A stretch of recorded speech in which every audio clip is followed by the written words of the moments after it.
So when we start approaching the market, we said, but still there's a lot of data about you out there, because if you're a large enterprise and you have 2,000 suppliers, you don't even know how many suppliers you have. Here we go. We'll tell you what is going out there that is actually your data that someone else is leaving. Imagine you are a company and you have a huge supply network, right? You have lots of suppliers, your suppliers have lots of suppliers themselves. Wouldn't you be interested to know if any of the companies you are directly or indirectly dealing with, because they are in your supply chain, are leaking your data? Wouldn't you know what data is that? There is the real fabric of our economics out there, of our economy out there, which is made of industries which their budget is relatively smaller, right? Welcome to The Growth Switch, the podcast where we dive into the strategies, struggles, and breakthroughs of bold business leaders. I'm your host, Jules Fox, growth strategist and lead content creator at Aries Media. I'm here to uncover how today's top brands are scaling, overcoming challenges, and unlocking sustainable success. Now, for those of you just tuning in, Aries Media helps grow successful brands like yours with comprehensive hands-on support for sales, business development, and performance marketing. Go ahead and drop growth into the comments if you want to learn how to do that. Today, we have a very special guest. We have Davide Palmisano on The Growth Switch. He is the co-founder and chief data officer at Lab One. He turns mountains of leaked, unstructured data into actionable cyber intelligence for enterprises navigating the risks of third-party exposure, which, by the way, is every single person watching this podcast. All right. Davide, welcome to the podcast. Hi, thanks for having me. For sure. So how did you get into this very niche field of cybersecurity? What is your background? My background, I've been around for a while now, and my background has always been data. I've been working with massive data teams in big corporates, and I've also been in small niche startups, always working on the data side, right? I predate terms like data science teams. I was working with data since before data science wasn't even a thing. Then it became a thing, then became something else. Now we're talking about AI, but at the very bottom, there's always data at the end of it, right? And that was basically the minimum common factor through all my career. Yeah. So you started a career in one thing, it has migrated to platforms. I feel like cybersecurity has evolved because cybercrime has evolved, yeah? Yes, when we founded Lab One, right? I joined one of my co-founders. I joined them. They basically needed someone on board that had experience crunching massive data sets of data to make sense of like large data sets, right? So they involved me. After a while, I decided to join as a co-founder, to join Lab One. And at that time, what we were doing is we were basically inspecting mostly leaked credentials, right? As people might know this, but credentials for services that we use on the web get leaked every day of the year. It's a non-stop thing. Credentials get leaked, people lose them, and that is how you might actually lose access to your accounts, for example. So we were doing something in that space. And that was over 4 years ago now. At some point, though, we start looking at something else. At that time, ransomware, data exfiltrated, data leaked through ransom as a consequence of ransomware's attack. It was already quite substantial, but it wasn't epidemic as it is now. And at that time, we start looking at ransomware attacks, right? And we start wondering ourselves, what's in this data that gets leaked as a consequence of ransomware attacks? Yeah. What's in there? If you imagine you are a company and you have a huge supply network, right? You have lots of suppliers, your suppliers have lots of suppliers themselves. Wouldn't you be interested to know if any of the companies you are directly or indirectly dealing with, because they are in your supply chain, are leaking your data? Wouldn't you know what data is that? Yeah. That was our thesis, right? So we approached the market with that, and the first contract we closed was with the defense force. We immediately understood what the issue was there, right? Yeah. Even because the defense force, they have a really big and huge supply chains, right? Usually supplier contractors, they're big corporates, but these big corporates have a long tail of small manufacturing companies, right? It would be surprised if you start analyzing the supply chain of defense companies, but this is equally applicable on financial services or any other industry, really. You will see that the supply chain is made of lots of small and relatively small or medium enterprises. So wouldn't you don't want you to know if any one of your supplier is actually leaking your data and what is actually leaking? Is it risky for you? So we approach the market with this idea and we built a product. We keep building, we keep proposing to the market, we keep talking to our customers and prospect customers. And the market at the beginning, it was a new thing, right? Like we were approaching the market from a new angle. It's still supply chain intelligence, but from a different perspective, if you like. Now we do see after 4 years that the market is more mature. We need to talk less to make understand what we're selling, what our value proposition is. And that's a positive thing. For us, it's a positive thing. The problem is that, as I said, now ransomware attacks is an epidemic. So yeah, I mean, there's still a long way to mitigate. Sure. Yeah, it's a positive experience for you guys. You know what you do. You know how you can help. And certain companies see you and say, oh, I know exactly how they can help. I know that this is an issue for us. And I know that we need somebody to help prevent this. But what is the key thing that some people are missing? They're watching the news. They see this epidemic, this ransomware epidemic, and yet some people still don't take action. They still don't have the right strategies in place, preventative strategies in place. How could you reach these people? What is it that you could tell them that they're missing?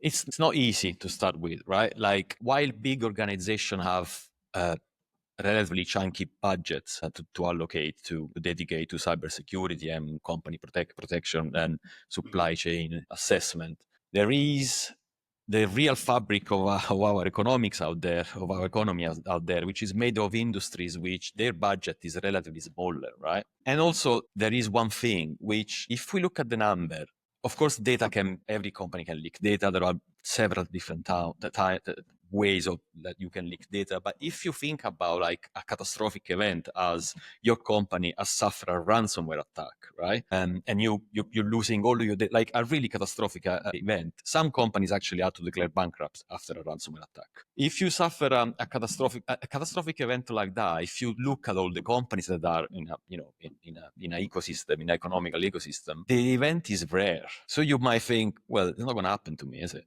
The event is actually rare, but the aftershock is going to be catastrophic, primarily for who suffered the ransomware attack, but also for the direct network or supplier chain. Going back to the small enterprises, right?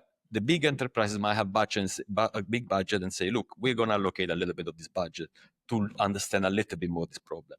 But smaller enterprises, if you think about the manufacturing industry, right? They might say, well, this is a rare event. I'm going to invest in that. Underestimating, though, the consequences of it. Really underestimating the consequences of it. And going back to the defense industry, right? You'd be surprised to know that some of the most important companies out there that build critical aspects of some critical, piece of defense infrastructure might be a 50 people manufacturing company in, I don't know, in Missouri, right? Or in Europe somewhere, in southern Germany or in Italy, you don't know, right? That company should take security extremely seriously, because even because if they suffer a direct ransomware attack, a catastrophic event, yeah, of course, that company might be actually in serious trouble. They might not actually financially recover from it. Mm-hmm. But also they put at risk a wider sector, which is, the whole defense. And one thing is, going back to the budget, right? A small manufacturing company, which is critical within a given supply chain, might not have the budget that the threat actor, which means, the buddies might have to carry an attack. That is actually something that people don't underestimate as well. Some of the threat actors out there have budget which are way higher, couple of order of magnitudes than the budgets of the small and medium enterprise have for cybersecurity. Mm-hmm. And some of the threat actors, actually, they have behind them, there's state nations, right? So they have infrastructure that even, let's say, quite sophisticated and difficult to parallel if you are just a private enterprises. So that's what you're up against too, right? Like your buddies might be way financially more equipped than you. And a lot of these ransomware groups, they're more like well-funded startups these days. It's not just a single person in a room. It could be a small company that's actually trying to get through to you. Yes, yeah. Definitely. Now, it feels to me like, this is my analogy, right? If people love to fly, if they're in a company, it's like they're on an airplane, and you could say, hey, 99% of you are going to be totally fine, but 1% of you is going to fall out of the plane. And so I recommend everybody bring a parachute, because, hey, guess what? Probably you'll be fine, but 1% of you is going to fall out of the plane. And if you don't have a parachute, it's going to have disastrous consequences. I think if people took it that seriously, maybe they would be more inclined to get some preventative measures. Yes. Yes. Also, let's give some credit to those companies that actually take the matter seriously, right? And even, in fact, there's a way I like to think about this. This is the classical survivor bias, right? Like what eats the news is the large enterprise that has been, or not even that large enterprise. What eats the news is like someone has been impacted by a catastrophic event, like a ransomware attack or catastrophic data leakage, right? But who every day keeps fighting and prevents that such events happen never makes the news. But still, there are lots of companies out there that never suffered a ransomware. Well, the majority of the companies out there never suffer a ransomware attack directly. So when we start approaching the market, we said, but still, there's a lot of data about you out there, because if you're a large enterprise and you have 2,000 suppliers, you don't even know how many suppliers you have. Here we go. We'll tell you what is going out there that is actually your data that someone else is leaking. Yeah. Now, let's get even more specific, right? Because I think in the news we read about these big companies, but there's probably some things that we don't know about. So, do you have any good stories or examples of something that happened to a small company? What happened because they were vulnerable and they got hit? Yes, I cannot make direct reference, unfortunately, but I know that not even a small company, quite an important manufacturer of electrical equipment, to say, they suffered a ransomware attack a couple of years, between 1 and 2 years ago, I can't remember exactly. And the ransomware attack was so disruptive that impacted their the manufacturing machine, the robots that actually in the factory build stuff, build the electric equipment, and they still haven't recovered. And if you look at you can't, because I'm not telling you what these guys are, but if you look at the share price of this company, went down dramatically. Yeah. People are losing confidence that actually you can recover from an attack like that.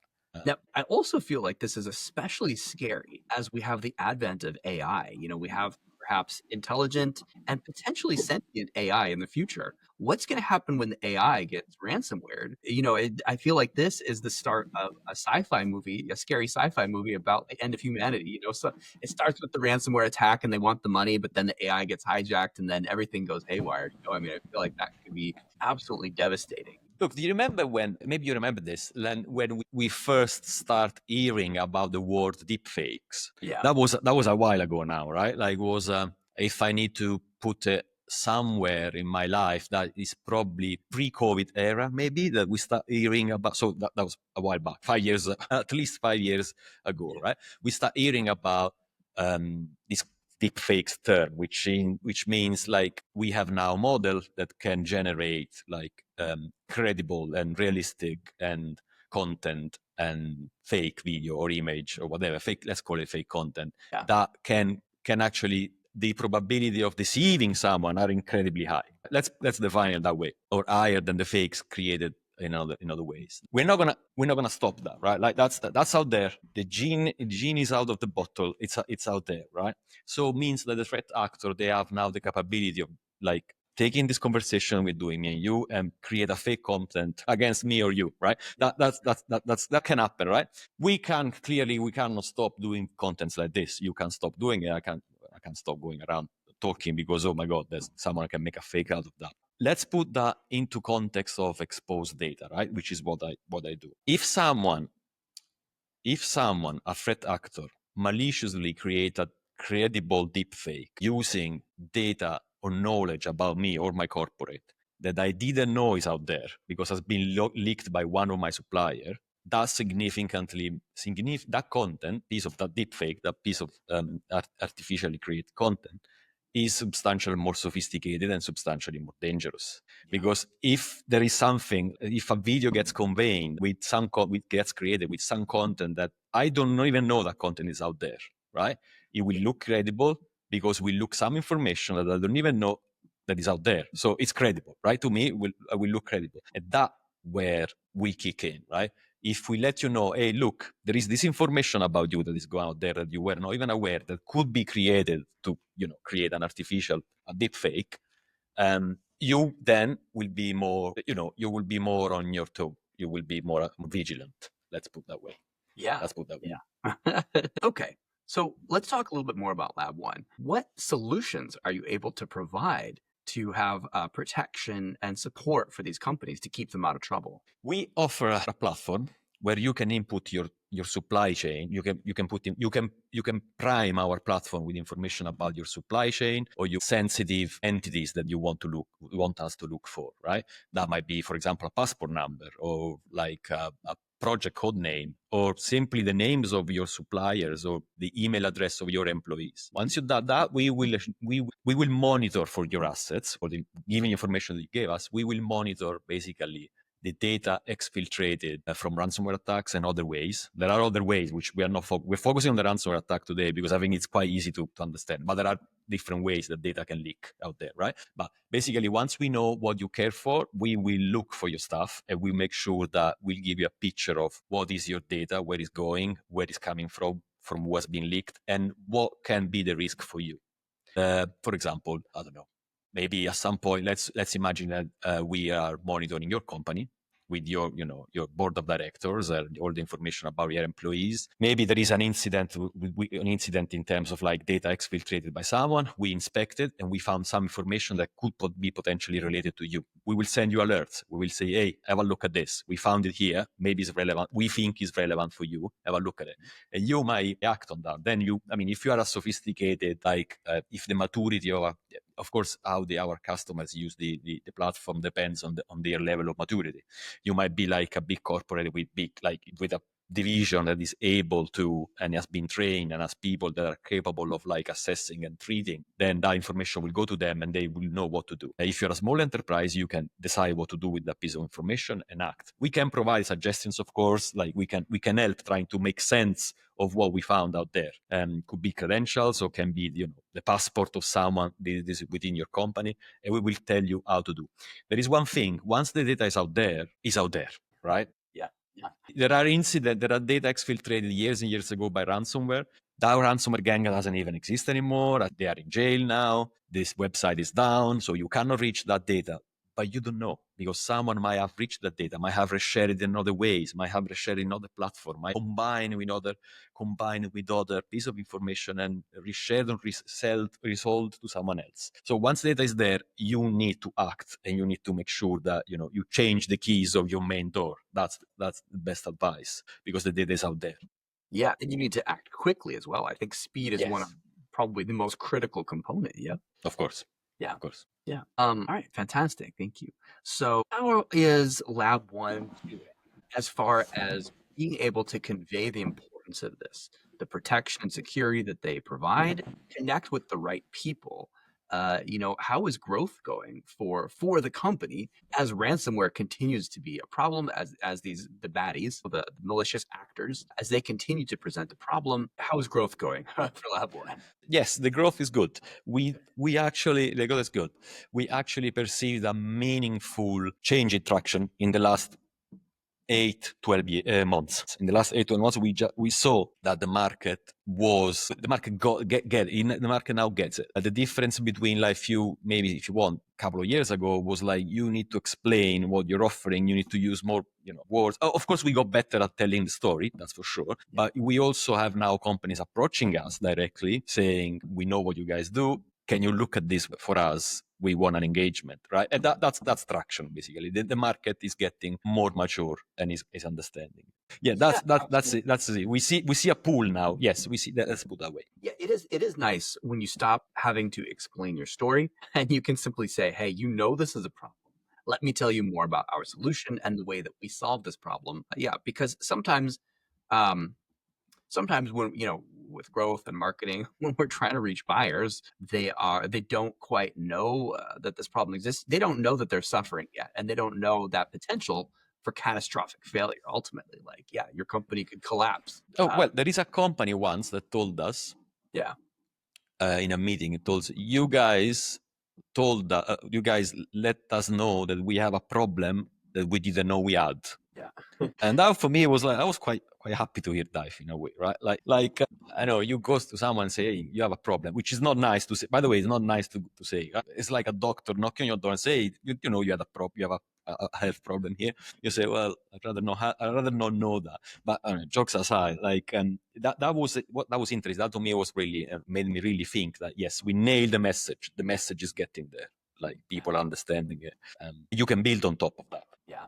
Yeah. So as a co-founder, how do you envision the company growing over the next 3 to 5 years?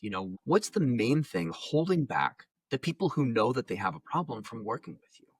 The market is more mature, is getting there, but it's still patchy. Like the level of awareness of the problem is still patchy, right? I'll give you an example. There are some of the industries, some sectors, like manufacturing, for example. They are way, without pointing fingers or anything, but in general, like on average, the manufacturing industries are way less mature in terms of like managing cyber risk. That's a fact. In fact, if you look at the statistics about who are the companies that suffers the most the ransomware attack, a large part are from manufacturing companies, right? So the market is getting better at understanding the message, but it's still patchy. There are still areas of the market which are perhaps years behind in general on cybersecurity, on cyber awareness. So that is more difficult, right? Like it's substantially more difficult. Yeah. Which, is a problem for them, but an opportunity for Lab One to show up, to connect with those people and say, hey, and maybe rather than say, hey, this is your problem, you don't want to be the doctor who comes and says, hey, cancer is very prevalent among companies, and we don't want you to die. But you could show up and say, hey, there are certain steps that you can take. You could do a little bit of exercise. You can eat better. Of course. Prevent this type of cancer, like not 100%, but with a much more likelihood, you could take better care of your company. Likely within Lab One is not me that goes talking to customers. Yeah. Awesome. So yeah, I mean, I think that, the biggest thing for a lot of companies is getting the right prospects, getting the right leads, and being able to show these people, because for a lot of companies, affiliate growth is one major component of it, which is fantastic. That affiliate growth and referrals is like, oh, well, this company has had success. This company loves what you do. They've recommended a friend. But sometimes even though the problem is everybody has more awareness of the problem and there are more buyers, people know that they need some form of cybersecurity these days. They just have to have it. Sometimes it can be hard to get those leads and those prospects and then connect with them and say, hey, I know nobody wants to talk about this problem. I know it's probably just better to ignore it. And you're probably in the majority of companies who, nothing's going to happen to you. But what if, and I think that what if is the important thing that people need to recognize. Definitely. Another angle that we take is like going into industries that we know are regulated, highly regulated, and they need to be compliant, and they have there are strict compliance requirements. That is where these people, those are like high level, like sophisticated customers in a way. They already know what the problem is. Like there are people within those organizations, their job is actually to make sure that compliance is enforced. So they get it. Like these are the easy customers in a way. Maybe we can learn from this experience and then go back into less regulated industries and bring back the lesson learned there. Yeah, absolutely. Yeah, because for us, as a growth partner, as a marketing company, we're always looking for the opportunity of there's a huge market out there.